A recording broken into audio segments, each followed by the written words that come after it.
Globalmedic is on the ground in southern Brazil after major flooding and landslides killed 143 people. The Toronto-based charity brought 4 portable water purification units that can provide clean water to thousands of people every day.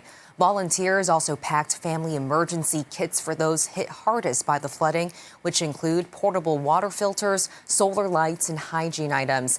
In the southern states of Rio Grande do Sul, more than 1 million people are without power, and there is a growing risk of waterborne disease. Joining me now live from Brazil to talk about the relief efforts underway is Morgan Clark. She is the Acting Emergency Programs Manager with Globalmedic. Thank you so much for joining us today, Morgan. Absolutely. You and your team have been in some of the hardest hit regions in Brazil. How critical is the situation in those places? The need is really, really huge still after a month of the floods. There are over 2.4 million people who've been affected by the flooding last month, and families are still very much in need.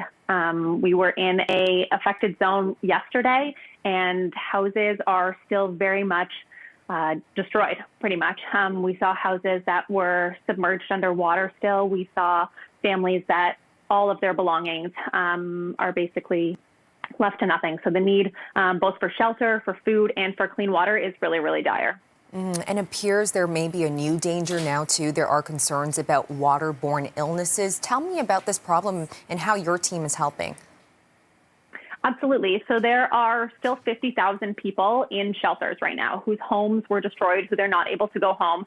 So access to clean drinking water for these people is the most important need because the municipal sources of water have been impacted and affected by the flooding. So even though there was initially clean water sources in these communities, the floodwaters contaminate all those sources. And access to clean water is really important to keep families, kids, everyone affected safe and healthy because waterborne diseases spread really, really quickly after disasters like these. And what is the long-term plan here with your team? I know right now you're packing a lot of help boxes with those water purification units. What is the long-term plan for you in Brazil? Yeah, so the water purification unit behind me actually is one of our large community-sized units. So we're installing these at the point of source of water. So today we were at a school that's acting as an emergency shelter for over 500 people who have nowhere to go, who aren't able to go home. And we've installed this unit to provide them clean drinking water. And it's going to work for the next 6 months, year, as long as it needs to. But then that unit is being left in the hands of the community in need. So if the shelter needs to move, if there's other water issues further down the line, that water purification unit is going to stay with the community and be reused time and time again so that clean water can still be accessed. We're also working with on-the-ground partners to make sure that community members are fully trained on the water purification, and we're building those community connections to make sure that clean drinking water is accessible further downfield once we're no longer in the field. And for those of us here in Canada, thousands of miles away, how can we help those being affected in Brazil? So the biggest thing you can do is get out, volunteer. You can help Globalmedic. We run volunteer shifts 6 days a week, pretty much, with different packing events for different responses that we're doing.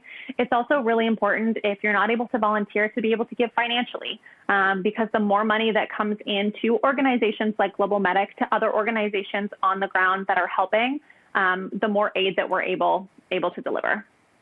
Absolutely. A lot of different ways to help. And tell us about your team there on the ground with Globalmedic. What type of personnel do you have? How big is the team? Yeah, so we're just a team of 2 right now, actually. We're in a small squad. I'm an emergency programs manager with Globalmedic, and then my deployment partner his name is Adrian. He is a firefighter. So he is actually using his vacation time right now to be able to volunteer in the field with us. He's been with the team for quite a few years and is a great asset to have on the team. But one of the most important things about Globalmedic responses when we're on the ground is to make connections with local organizations, to make connections with local people who are going to be able to continue that work on once we're back home in Canada. Absolutely. Well, Morgan Clark, thank you so much for joining us. She is the programs manager with Globalmedic, a small but mighty team. Thanks so much. We appreciate it. Thanks so much.